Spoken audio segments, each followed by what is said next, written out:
afternoon, everyone. I'm Joanna Fabicon, Senior Librarian of Children's Services for the Los Angeles Public Library. And I'm Kelly Tyler, the Senior Librarian in Lifelong Learning in charge of adult literacy. Thanks, Kelly. Everyone, you're in for a treat. Today is the first in a series of programs with parents and caregivers in mind, aptly called Focus on Parenting. We're going to have a great lineup of authors and speakers coming in at you every Wednesday at 4 p.m. The ABCs of Diversity authors are going to be here with us. We're going to have reading experts, authors about how to raise a reader. So a really great series going on in the month of October. But today, we will be featuring what Los Angeles Public Library has to offer in support of family literacy. So if you have any questions, we want to make this as interactive as possible. So go ahead and put any questions you may have down in the chat. If we can't answer them in real time, there's going to be a session at the end where we'll have our whole panel and you can ask questions then as well. So I think we should go ahead and start off with some books that one of our children's librarians has found useful both professionally and as a parent. And it's going to be a little treat for us too, because then we get to hear some stories. So let's bring out Julia Glassman. She is the children's librarian at the Fairfax Branch Library. Hi, Julia. Hey, hello. How are you? Great. Cool. Well, yes. Hello, everyone. My name is Julia. At the library, I go by Miss Julia. At home, I go by Mom.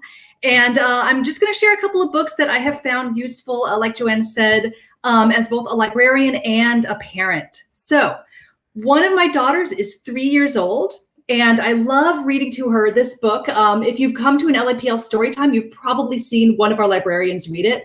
It's called Brown Bear, What Do You See? It's written by Bill Martin Jr. and illustrated by Eric Carle. So the first way that you can read this book, because you can read it multiple ways, is just by straight up reading it. It's a very simple rhyming book that also has different colors and animals. As you can see, the first page goes, brown bear, what do you see? I see a red bird looking at me. So what you're doing when you read your child this book is that you're helping them kind of build all those neurons, that they'll need to be kindergarten ready. That's one way to read the book. Another way to read this book is by singing it. You can sing it to the tune of Twinkle, Twinkle, Little Star. So you can say, brown bear, what do you see? I see a red bird looking at me. And again, singing is a great way to help your child build those early literacy skills. And my 3-year-old loves it. The third way you can read this book is by having your child call out what the next animal and color is going to be. So you can say, brown bear, what do you see? I see a, and then your child can say, bird, yes, what color is the bird? It's red, so they'll have a lot of fun calling out the answers. And again, you're helping them kind of build that memory in their brain. So Brown Bear, What Do You See? By Bill Martin Jr., illustrated by Eric Carle. A great resource for all you parents of infants, toddlers, and preschoolers. I also have an 8-year-old daughter who is more of an independent reader. So we used to read to her aloud a lot. These days, she's a little bit more independent. She likes to read on her own, which, makes me really nostalgic, but I'm so excited to see her embarking on her reading journey. One thing she loves to read and she cannot get enough of is graphic novels. There are tons of amazing graphic novels for kids being published these days, and I highly recommend taking advantage of them. Some parents are a little bit worried that graphic novels don't count as like real reading. They think, oh, but my child has to be reading chapter books. Like that's what they're supposed to be reading. The good news, and I can tell you this as a librarian and a parent, is that reading graphic novels is reading. It counts as reading. Your child is getting all of the great effects and benefits of reading when they read graphic novels. And so one of my daughter's favorite graphic novels is the Phoebe and Her Unicorn series by Dana Simpson. This is just the one I grabbed. There are, I think, 8 now, maybe even 9. I have trouble keeping track. This one's called Unicorn on a Roll, because you can see the unicorns wearing roller skates. Very important. What's really great about this series is that it consists of both kind of like short self-contained strips, so think like Calvin and Hobbes sort of thing, and longer story arcs. So if your child wants to kind of just dip in and out, they can do that. If they want to have a more sustained experience, then they can do that too. There's one book where Phoebe, the little girl, goes to summer camp, and like the whole book is her adventures at summer camp.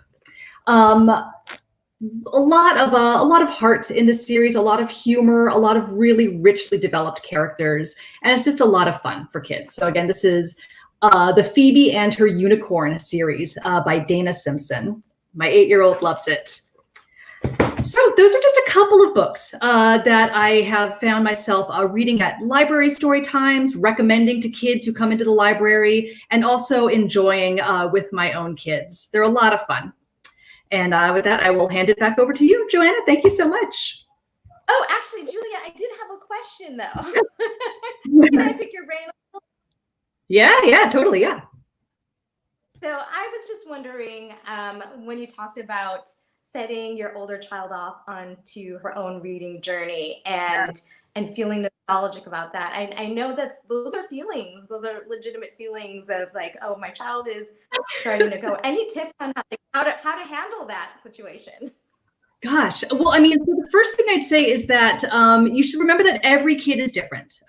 Some people love just like sharing in the read aloud experience through middle school, maybe even high school. Maybe it's like a family thing that like they never grow out of, you know. Other kids prefer to kind of make that transition to reading on their own pretty early on, you know, like my daughter did. Other kids will kind of switch back and forth throughout their entire childhood. You know, sometimes they'll want to read on their own. Sometimes they'll want to read out loud. My main advice would be to really let your child steer the ship on this. You know, if they are 8, 9, 10, 11 years old and primarily they still love being read to, do that for them. Like, by all means, do that for them. You know, you can think of it as you're their own personal book on tape. You know, if you listen to audiobooks, then, you know, that you can think of it that way. They're still getting the benefits of reading. It's still instilling a love of reading for them. So yeah, let your child decide how they want to interact with books. That's the most important thing you can do to make sure they love reading for their whole life. Thank you. That was great. So Julia shared 2 great books and resources that the library has available. If you check out the comments, you can see the links to directly connect you to those books, and you can place a hold immediately. So it was just a great way to promote library resources, but there are other ways that the library can promote family literacy. Isn't that right, Kelly? Oh, wait, I think you're muted. Let me unmute you. Yes, we're really excited actually to be partnering with our children's librarians. I typically work with literacy coordinators who work with adults all across the city of Los Angeles, adults that have come to us looking for instruction and support in their own reading and writing. And now we've been working really closely with our children's librarians to bring exciting family literacy services to adults, particularly those who are interested in supporting their own learning as well. So there are 2 ways that I wanted to talk about how the library is doing that today. The first one is called Families Read Together. And this we started last year with a series of in-person workshops at 21 different locations all across the city of Los Angeles. We did workshops specifically, again, targeting adults who themselves want some support with their own literacy skills. And it could be adults that work with children of any age up to 8. And also the adult doesn't need to be a parent. So it can be grandparents, aunts, uncles, or any caregiver of children 0 to 8. And the workshop is wonderful because we provide materials for all of the participants, they get journals, they get materials to keep and share in their home.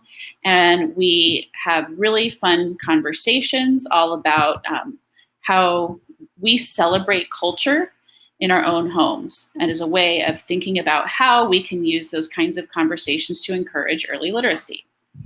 And we also have something that we're launching this year. In addition to bringing those workshops online, we will be offering something we're calling the Family Literacy Book Project. And that will allow us to provide even more materials to build a home library for families. And that will come with activities and ideas for ways that you can build upon different books that we can share and give you for your home. So there will be a link that will be put into the description box. So if you're interested to keep updated with these different programs, you can sign up today. And we will probably be doing some of these workshops early in 2021. We do anticipate that they will be online this year. But if you're interested, or you know someone who you think might be interested, you can sign up at the link and we will be sending out information. The people who are best eligible for this program are going to be adults who care for children 0 to 8, and also who are looking for support of their own literacy skills. You do not have to be English speaking, although it helps to be English or Spanish speaking. Those are the languages that the workshops will be provided in. And it will be 4 times a week. Plus, we'll plan a bonus celebration for those who participate. And now, to give you a bit more flavor of what those workshops would involve, I'm going to introduce Miss Anna Marie, and she's going to do a sample small version of a workshop for you today. Hi, my name's Miss Anna Marie. I was actually one of the librarians that was able to participate last year. So it'll be really short, but sometimes important information can be given in a short period of time. So one of the things that is really important, both with our Wednesday programs and the Family Reads Together programs, is I just wanted to let you know, you as a parent are your child's first teacher. And that's something that you will hear again and again from everybody who teaches early literacy. However, it's more than just the parents. It's also the grandparents, the aunts, the uncles, the cousins, the friends, the caregivers. So parents, you're not doing this alone. You have all these people around you that spend time with your child who also can be allies in getting them ready for kindergarten. And that's one of the great things about this programs. It's just for anybody who has a child around during, for any length of time. The other thing is that Kelly mentioned that you bring culture into it. One of the workshops deals with telling a family's own stories to your kids. So I'm going to tell one of the stories I told there. Shortened it, sorry.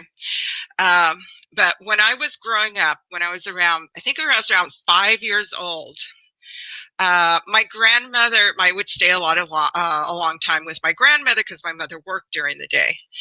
And my grandmother, because I was the girl, which was okay, but anyways, she would have me help her make beans. And she would buy them in bulk. And if you've ever bought beans in bulk, you'll find that some beans aren't quite good. There might be a little itty bitty rock. So she would sit there and she showed me how to do it. And then she'd look at my bowl and like, oh no, you need to do this again because see, there's other stuff in here. And even to this day, whenever I get around to sorting beans, I feel nostalgic. And when I get like the bag of the triple wash beans where they're all nice, I kind of feel a little cheated by not having that, the little rocks to take out. Now, this is something that my grandmother did with her parents, and it's part of our family. It's just part of our family. But the thing I wanted to get, okay, sorry, I'm running. Okay. But the thing I want to let you know is that my grandmother didn't think of it this way, but she was teaching me early literacy skills, getting me ready for kindergarten. She was helping me create neurons, and she was helping me to tell the difference between alike and not alike, fine motor control, and also building a back and forth. Those are all things that help build your child's brain. And I think that's it for me. And if you have any questions for me, please put it in the chat. Sorry, I'm pressing the buttons at the same time as our host. Sorry about that. Anyway, I do have some questions. I love how you pulled up the aspects of what these workshops are like. They're very conversational. They're very supportive of our own experiences and completely supportive of the parents, adults, caregivers, whoever is in that child's life, to share your personal stories, and in that support literacy for the whole family. So thank you for sharing those examples. I did have another question, because when you talk about the beans in the grocery store, it's something that I remember talking about in these past workshops about how grocery stores are actually these literacy rich environments, right? Can you tell us a little bit about that? I mean, in a grocery store, it's just perfect. It's a perfect time to talk to your child and give and take. Like, oh, should we get this orange? Or maybe this orange. Or if they're younger, it's like, oh, I spy something orange. And then you can use that orange. Or you can just, if they're an infant, all you have to do is talk to your child as you're getting your groceries. Like, you know what? This apple doesn't look really good. I think, you know what? I'm going to get this apple. And should we have cantaloupe too? Yeah, you know what? Let's get some cantaloupe. And you know what? Even if your child's not speaking, those eyes and that interconnection is going to be there.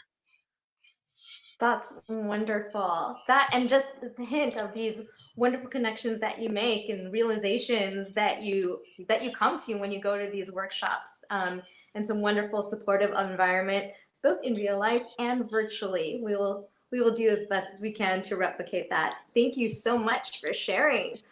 Thanks. So, okay, parents, caregivers, aunts, uncles, adults who have kids in their lives, are you interested in attending one of these workshops or joining the Family Literacy Book Project? I'm here to tell you more about these programs is one of our literacy coordinators, Alicia Chavarin. Hi, Alicia. Hello. Hi. Thank you. I'm Alicia, and as the literacy coordinator at the Benjamin Franklin Branch Library, I have the pleasure to go over a few tips about how my experience coordinating the Families Read Together workshops went. We are now recruiting participants to participate in the Families Read Together workshops. We're looking for parents, caregivers, for example, a grandparent, an aunt, or anyone who's directly involved in the caring for a child who's 8 years old and younger. So if you sign up for these workshops, you will get literacy tips on how to help your child succeed in school. More importantly, you will learn how you can use your own parenting skills to help your child's education.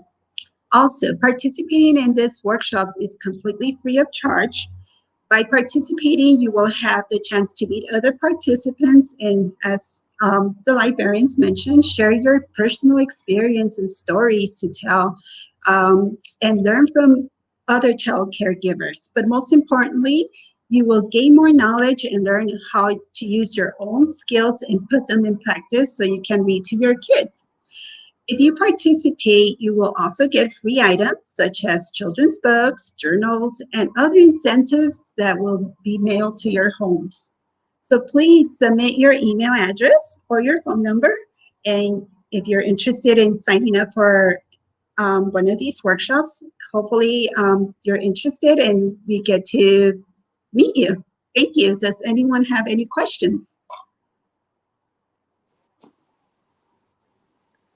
And if you're interested, you sign up, fill out that Google form right there. We also put it on the comments so that you can just click on the link and that will get you straight to the Google form.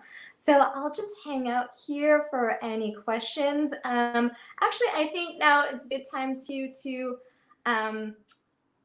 wait, let me see. Julia, I would hate to put you on the spot, but we do have time. Can we get a read aloud of Brown Bear, Brown Bear? Oh, wait. Let's see. Okay, can you hear me? Yes. Okay, I was saying, if you like, I would be happy to, sure. I think that would be great. All right, I love this book. I will sing it. All right, so again, if you're just tuning in, this is Brown Bear, What Do You See? By Bill Martin Jr., illustrated by Eric Carl. Brown Bear, what do you see? I see a red bird looking at me. Red bird, what do you see? I see a yellow duck looking at me. Yellow duck, what do you see? I see a blue horse looking at me. Blue horse, what do you see? And if there are any kids in the audience, I see what is this? Anyone can call that out? What do you think? I see a green frog looking at me. Green frog, what do you see? I see a purple cat looking at me. Purple cat, what do you see? I see a white dog looking at me. White dog, what do you see? I see a black sheep looking at me. Black sheep, what do you see? And let's try to guess another one. I see what's this? If there are any littles in the audience, it is a fish. And it's a goldfish. I would also accept yellow or orange fish. That would also be acceptable. I see a goldfish looking at me. Goldfish, what do you see? I see a teacher looking at me. Teacher, what do you see? I see children looking at me. Children, what do you see? And here's a little greatest hits reel. We see a brown bear, a red bird, a yellow duck, a blue horse, a green frog, a purple cat, a white dog, a black sheep, a goldfish, and a teacher looking at us. That's what we see. The end. Yay! Such a good book. It's so good. And as you can see, it comes in board book form, so it can get a little bit chewed on and it'll survive. All right. Thank you so much, Julia. I think let's bring us all back on. We're getting all our literacy coordinators all together, our librarians back into the fold. We do have a question that came up, and that was, where can we go? What times are these workshops? Yeah, so they aren't scheduled yet. That's why we would like for you to sign up, be notified, and that way you'll know exactly when they are scheduled to see if they fit with your family's schedule. So we're hoping that they'll be offered on some Saturdays and some times when we know your kids won't be in school.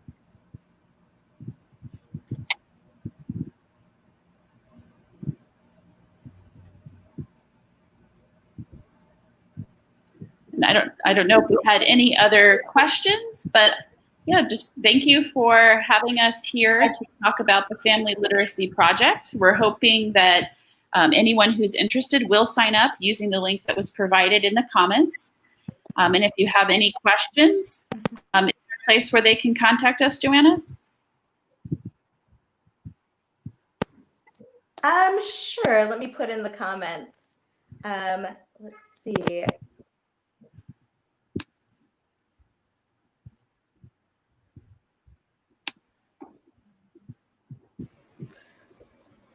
Looks like we're just having a little technical difficulty, but folks can email us at children's-services@lapl.org. We'll put that in the comments.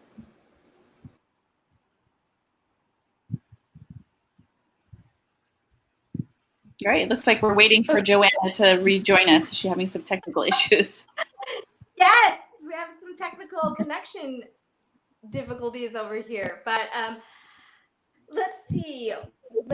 Perfect. The emails for Children's Services are in the comments. Feel free to email us then, children's-services@lapl.org.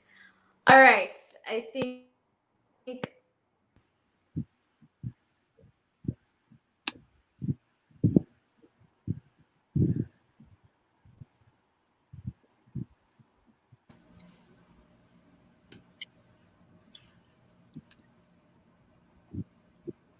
Oh no, okay.